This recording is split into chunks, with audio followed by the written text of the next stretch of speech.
today's world, it's hard to imagine a place where you have no radio, no cell phone, no satellite signal, that's just silent. But about 400 miles west of El Paso is a place where this happens. It's in the Chihuahuan Desert, and it's called the Zone of Silence.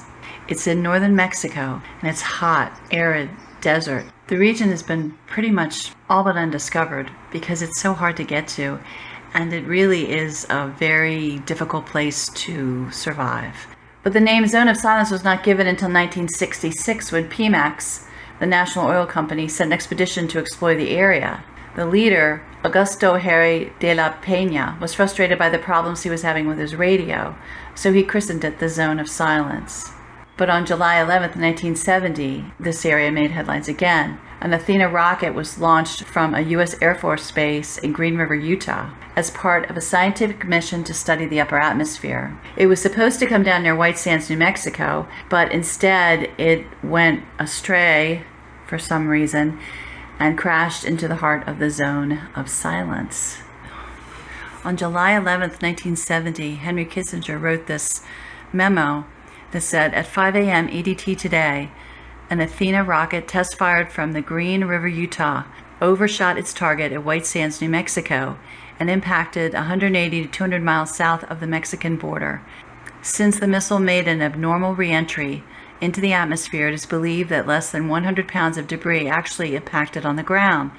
The precise location of impact has not yet been determined, but the general area is known to be sparsely populated.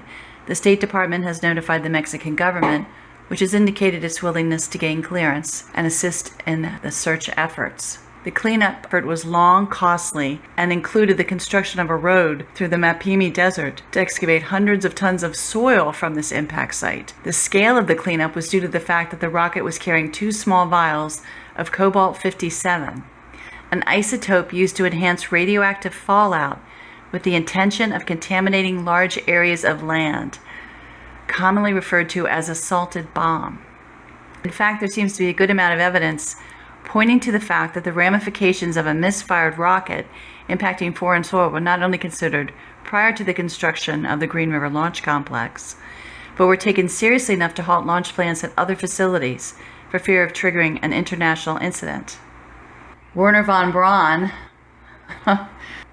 who some of you might remember as the famous Nazi rocket scientist from Operation Paperclip, who helped build NASA, came to investigate on behalf of the U.S. And then von Braun took reconnaissance flights to confirm the crash site. Von Braun was there for 28 days after the crash. And when they came, the Americans brought temporary dormitories, labs, kitchens, medical facilities, and set them up right here in the desert. They even built a runway, and they hauled away tons of debris. And after they cleaned up the debris, it was called Operation Great Sand, and the contamination in Mexico was 60 drums worth. But everything's gone now. A cobalt bomb would render affected areas habitable but not safe for constant habitation, effectively stuck in this interim state for decades. But what they did discover that there's high levels of magnetite in the ground. And what magnetite is, it's a mineral. It is the most magnetic of all the naturally occurring minerals on Earth. And this area has a bunch of it. It's also been discovered that the area has had a lot of meteorite activity. So they're thinking that there may be something being left by the meteorites, or maybe the meteorites are attracted by the magnetic properties associated with the mineral. Another interesting part of the Zone of Silence, it's geographically located just north of the Tropic of Cancer and has the same latitude south of the 30th parallel as the Bermuda Triangle. The Bermuda Triangle has also been a place where strange occurrences happen. Compasses and equipment on boats and planes do strange things, and maybe possibly it has a magnetic component to it as well.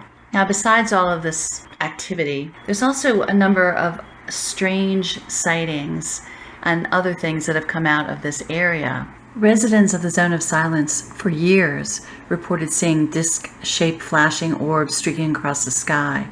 And they also see huge fireballs, which is probably the meteors crashing to Earth. But there's been centuries of weird events. Back in the 1850s, farmers reported hot pebbles falling out of the sky. Just to make it a little more strange, they've also encountered strange humanoid creatures. You may have heard of the men in black. These individuals, human-like things, appear in areas of high alien or UFO suspected activity.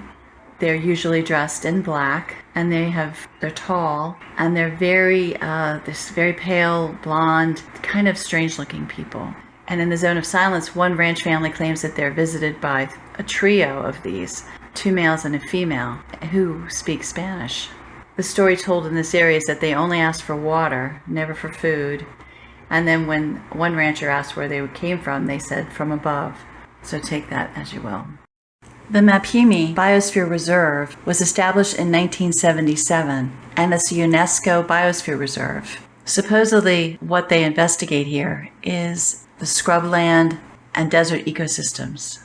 And of course, it's interesting that the rocket crashed in 1970 and they established the reserve in 1977. And it is a little strange that we have this Laboratorio del Desierto right a little bit south of the zone of silence. And when you click to find more about it, it says it's a graduate school in Mexico. And if you want more info, there is no more info. I wonder what it is they're studying there. I'm sure it's just the fauna. The only information it gives is that it's open 24 hours. So that's good to know. Why that would be, I don't understand. Guess if you want to stop on in, they're always open, just like your local 7-Eleven, except this is out in the middle of nowhere. How come every time the U.S. government gets involved in some sort of secret missile, secret Area 51 type stuff, people start seeing UFOs?